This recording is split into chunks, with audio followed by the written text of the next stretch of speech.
नमस्कार मित्रांनो, दीपावलीच्या तुम्हाला सर्वांना खूप खूप शुभेच्छा। तर घरोघरी मातीच्या चुली या मालिकेच्या येणाऱ्या काही ट्विस्टमध्ये आता असे होणार आहे की आता आपल्या ऋषिकेशने कुस्तीमध्ये भाग घेतलेला असतो आणि त्याला तर सर्व आपली बहिणी असतात, ज्या बहिणींनी राखी त्याला बांधलेली असते। तर जानकीच्या म्हणजे प्रेमळ स्वभावामुळे त्या बहिणीसुद्धा आपल्या ऋषिकेशसाठी धावून येतात आणि लाख मोलाची थोडीशी होईना मदत त्या आपल्या ऋषिकेशला करतात। म्हणजे ऋषिकेश हा आपला जमिनीवर सराव करत असतो आणि त्याच्या हाताला पायाला सर्व काही ठिकाणी लागत असते, कारण जमिनीवर सराव केल्याने तेथे लागते। म्हणून त्या काही गाद्या आणि सतरंजा घेऊन आपल्या ऋषिकेशसाठी धावून येतात। जानकीने त्यांचा गैरसमज मिटवलेला असतो। तेव्हा मात्र जानकी आणि ऋषिकेश खूप खुश होतात, कारण आपल्या या खूप मोलाच्या बहिणींची साथ त्यांना मिळालेली असते आणि ऋषिकेशला ही स्पर्धा म्हणजे ही कुस्ती जिंकण्यासाठी एक खूप मोठी अशी प्रेरणा म्हणजे एक आशीर्वाद मिळतो। तेव्हा ऋषिकेश आणि जानकी खूप खुश होतात आणि जानकी ही सराव व्यवस्थित ऋषिकेशकडून करून घेत असते। ऋषिकेश म्हणत असतो की जानकी काही झालं तरी माझ्या ओवीची दिवाळी मला अगदी धुमधडाक्यात साजरी करायची।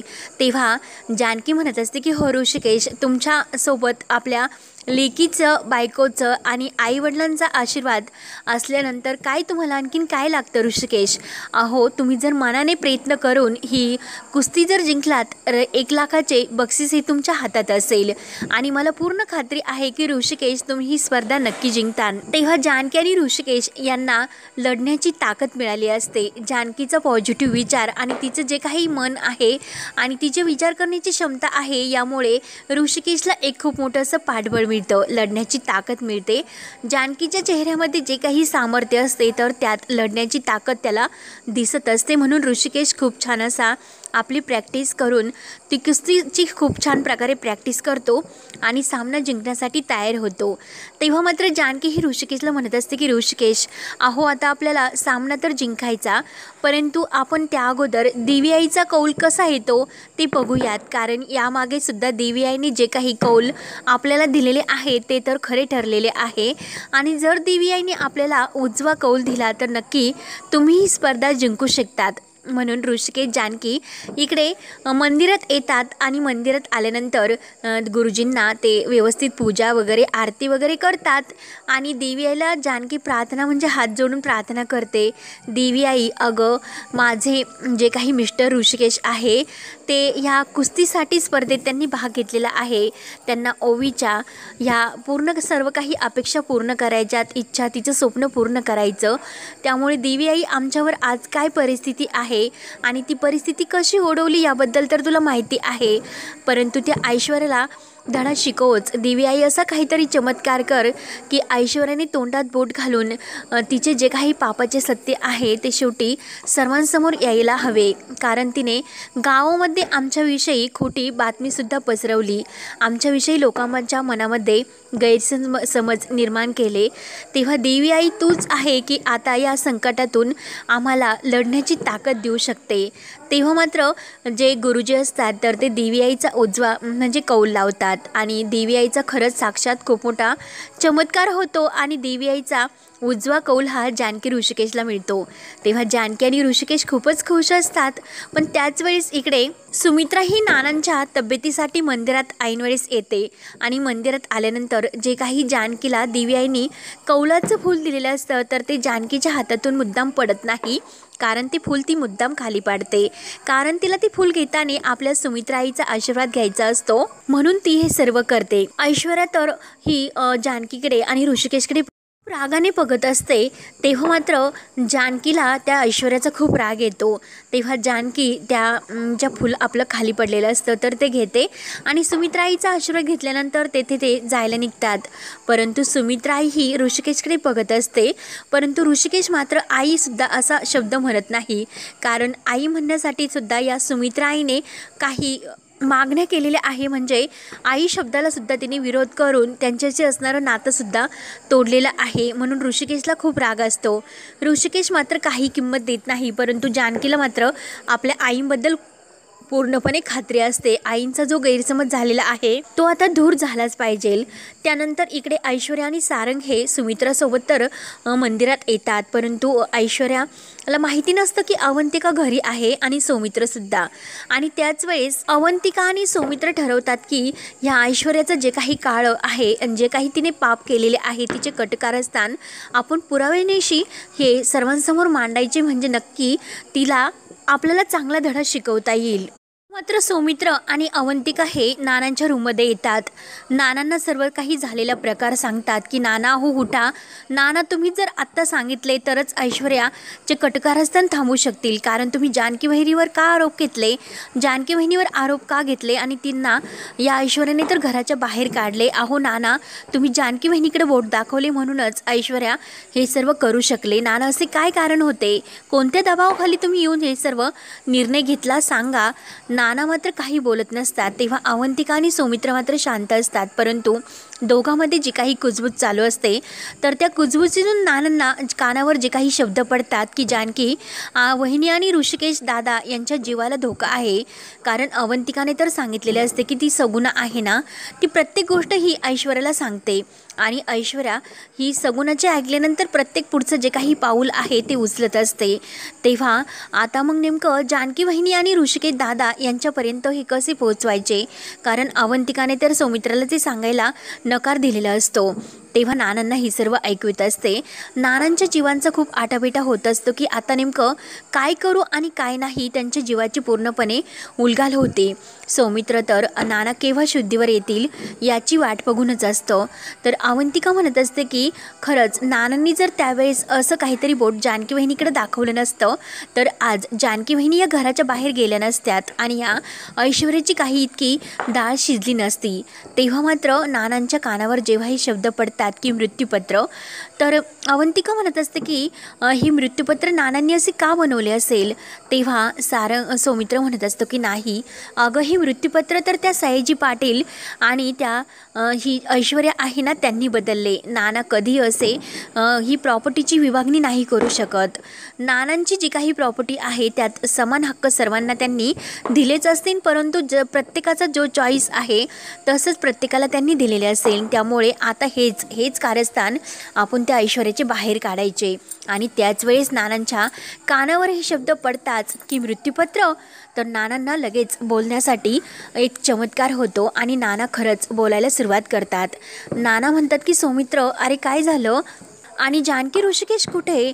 तेव्हा सौमित्र म्हणत असतात की नाना अहो काय सांगायचं, ज्या दिवशी तुम्ही आपल्या जानकी बहिणीकडे बोट दाखवलं ना, तुम्ही म्हणजे तुम्हाला जानकी बहिणीने जिन्यावरून ढकललं हे जेव्हा तुम्ही सांगितले तेव्हा मात्र आपल्या सुमित्रा आईने जानकी बहिणीला घराच्या बाहेर काढले आणि ऋषिकेश दादा ओवीसुद्धा तिच्यासोबत गेले. तर लगेच नानांना खूप वाईट वाटतं. नाना म्हणतात की अरे सौमित्र नाही, अरे हे घरातून तर बाहेर तो सारंग आणि ती ऐश्वर्या जायला पाहिजे, माझे जानकी आणि ऋषिकेश नाही. अरे ती इतकी नालायक नीच ऐश्वर्या आहे की तिचे कारस्थान माझ्यासमोर आले होते. मी सुमित्राला हे सर्व सांगायला निघालो होतो, परंतु त्याच वेळेस मला तिने जिन्यावरून ढकलून दिले आणि माझ्या अंगावरची जी काही शाल आहे तर ती तिने जानकीच्या अंगावर टाकली. आणि ज्या दिवशी मी जानकीचं नाव घेणार नव्हतो, परंतु त्या ऐश्वर्याने मात्र मला ओवीला मारण्याची धमकी दिली. आपल्या ओवीसाठी मला सर्व काही हे जे सत्य आहे ते लपून ठेवावे लागले आणि त्या ऐश्वर्याकडे तिचं नाव न घेता मला आपल्या जानकीकडं नाव घ्यावं लागलं. त्यामुळे आता खरंच अरे तू एक काम कर सौमित्र, तूच आता यातून आपल्या जानकीला आणि ऋषिकेशला वाचू शकतो. काही झाले तरी जानकी आणि ऋषिकेश या घरात जर नसतील तर या रणदिवे फॅमिलीचं काही खरं नाही, कारण रणदिवे फॅमिलीचाच पूर्णपणे ही उद्ध्वस्त ही ऐश्वर्या करून टाकीन आणि तो सयाजीराव. तेव्हा आता तर सौमित्र म्हणत असतो की नाना पण आता आपण काय करू शकतो, तुम्ही तर तुमचे मृत्यूपत्रसुद्धा हे असे बदलून ठेवले, म्हणजे त्या ऐश्वर्याने बदलले. तेव्हा नाना ते जे काही देवघरातील मृत्यूपत्राचा जो काही खुलासा आहे त्याबद्दल सारंगला सर्व काही समजवतात आणि सारंगला समजवल्यानंतर जे काही हे कंपनीचे आणि बाकीचे सर्व काही हक्क असतात तर ते ऋषिकेशच्या नावाने असतात. आणि ह्या ऐश्वर्याने असं का खोटं केलं असेल तर सारंगसुद्धा तिची मदत करतो आणि सारंगसुद्धा ऐश्वर्याची साथ देतो. असे जेव्हा हे सौमित्र आणि अवंतिका नानांना सांगतात. तर नानांना सारंगचा सुद्धा खूप राग येतो. नाना म्हणत असतात की सारंगकडून मला ह्या अपेक्षा नव्हतात. अरे आपला सारंग तर खरंच खूप भोळा आहे.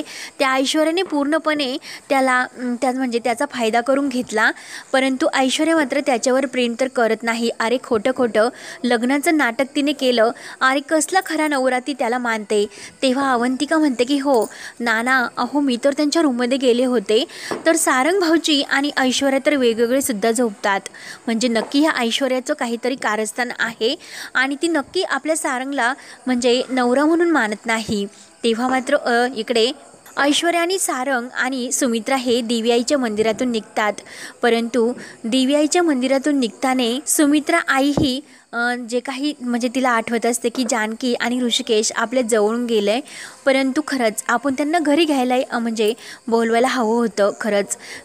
परंतु ऐश्वर्याला असं वाटत असतं की आता सुमित्रा आई तर त्या ऋषिकेश आणि जानकीशी जर बोलल्या तर मग अवघड होईल. परंतु सुमित्राला आपल्या जानकी आणि ऋषिकेशशी तर बोलायचं असतं, तरीसुद्धा ती ऐश्वर्याला काही घाबरत नाही. तेव्हा ती जानकीला म्हणत असते की जानकी, अगं लक्ष्मीपूजनाचा दिवस आहे, तू घरी चल आणि ह्या रणदिव्यांच्या घरामध्ये खरंच तुझी खूप गरज आहे. जानकी मात्र तयार असते, परंतु ऋषिकेश मात्र जानकीला काही त्या घरामध्ये येऊन द्यायला तयार नसतो. जानकी काही झाले तरी या घराचे दरवाजे आपल्यासाठी कायम बंद झालेले आहेत, आपण तेथे परत नाही येऊ शकत. तेव्हा मात्र आता इकडे नाना, सौमित्र आणि अवंतिका यांनी खूप मोठा असा सापळा रचलेला असतो की सारंग आणि ऐश्वर्या यांना घराच्या बाहेर कसे काढायचे. कारण आता सारंगची सुद्धा यात खूप मोठी चूक आहे की त्याने त्या ऐश्वर्याची साथ दिली म्हणून. परंतु अवंतिका म्हणते की नाही, आपले सारंग भाऊजी तसे नाही आणि आता जो काही हा ऐश्वर्याचा खरा चेहरा आहे अगोदर त्यांना कळायला हवा. म्हणून अवंतिका एक सौमित्रसमोर आणखीन भयानक प्लॅन करते. कारण त्या प्लॅननुसार असा प्लॅन केलेला असतो की म्हणजे आता ऐश्वर्या म्हणजे नाना हे सर्वांसमोर सांगणार की काय की मग ऐश्वर्या काय करते आणि नाना आता सर्वांसमोर सत्य सांगणार आहे असे ते ऐश्वर्याबद्दल म्हणजे ऐश्वर्याला समजून देण्याचा प्रयत्न करतात. ऐश्वर्याला तर हे कळते की नाना आता सर्वांसमोर हे सत्य सांगणार आहे, मग आता याच रात्री आपण नानांचा काहीतरी जीव घ्यायला हवा. तेव्हा मात्र ऐश्वर्या लगेच रात्री नानांच्या रूममध्ये येते आणि नानांच्या रूममध्ये आल्यानंतर त्यांचा गळा दाबण्याचा ती प्रयत्न करते. परंतु अवंतिका आणि सौमित्र जे काही आहे तर ते मोबाईलमध्ये सर्व काही रेकॉर्ड करून घेतात आणि रेकॉर्ड करून घेतल्यानंतर जेव्हा सुमित्र आई आणि घरातील सर्व बाकीजण आहे त्यांना हे सर्व दाखवायचे असतात. परंतु त्याच वेळेस जेव्हा ऐश्वर्या ही नानांचा गळा दाबायला जाते त्याच वेळेस मात्र सौमित्र आणि अवंतिका तेथे येतात आणि नाना तर त्या ऐश्वर्याचा हात धरतात आणि तू तर नागिन आहेस ग नागिन, अगं तुझं हे कारस्थान पकडण्यासाठी आम्हाला हे नाटक करावं लागलं, त्यामुळे आता तर तुला घराच्या बाहेर जावेच लागेल.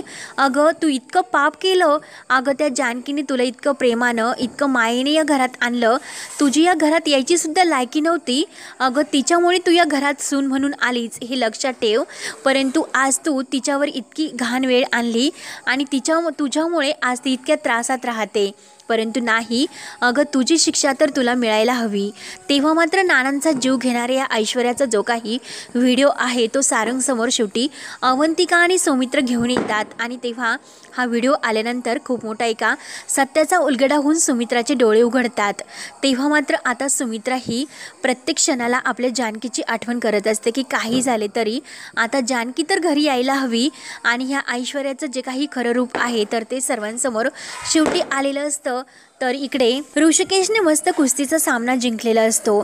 तेथे सुद्धा ऐश्वर्याने सयाजीरावांना फोन करून ऋषिकेशला हारण्यासाठी तिचा जो पहिलवान आहे तो पाठवलेला असतो. परंतु ऋषिकेशला मिळणारी इतकी ताकद आणि इतक्या सामन्यातून त्या प्रेमातून तो सामना जिंकतो आणि आपल्या ओवी आणि जानकीची जी दिवाळी आहे धूमधडाक्यात साजरी करतो. आणि याच लक्ष्मीपूजनाच्या दिवशी नानांना वाचा फुटलेली असते आणि नानांना जीवे मारत असताना सौमित्र आणि अवंतिका अवंतिकाने पकडलेले असते। तेव्हा आता ऐश्वर्याचा डाव शेवटी ऐश्वर्यावर उलटला जातो आणि अवंतिका मात्र शेरा सवाशेर बनून त्या ऐश्वर्याचं जे काही खरं कारस्थान आहे, खरं रूप आहे, शेवटी सुमित्रा आई समोर तर घेऊन येतेच, परंतु सुमित्रा आईचे जेव्हा डोळे उघडतात तर अवंतिकाला सुद्धा या घरातील सर्व काही अधिकार दिले जातात। अवंतिका खरंच खूप चांगली असते आणि ती जानकीला प्रत्येक क्षणाला मदत करत असते आणि जानकी आणि अवंतिका खरंच एकमेकींबरोबर खूपच खुश असतात। परंतु ऐश्वर्याला हे काही देखवत नाही, परंतु आता तिला या घरात तर बोलायला सुद्धा जागा राहत नाही, कारण आपण जे पाप केलेले आहे त्या सत्याचा उलगडा शेवटी झालेला आहे। त्यामुळे तिच्या जीवाचा मात्र खूप जळफळाट होत असतो, कारण रणदिवे फॅमिली तर आता तिच्या नाकावर टिचून एकत्र आलेली असतात, कारण त्या जानकी आणि ऋषिकेशला इतका त्रास देऊन सुद्धा शेवटी ते परत आपल्या घरी आलेले असतात। म्हणून आता या ऐश्वर्याला तिच्या पापाची शिक्षा लवकरच मिळणार असते। तेव्हा आता पुढे काय काय होत राहणार हे पाहण्यासाठी आपल्या चॅनलला नक्की सबस्क्राईब करत राहा। धन्यवाद।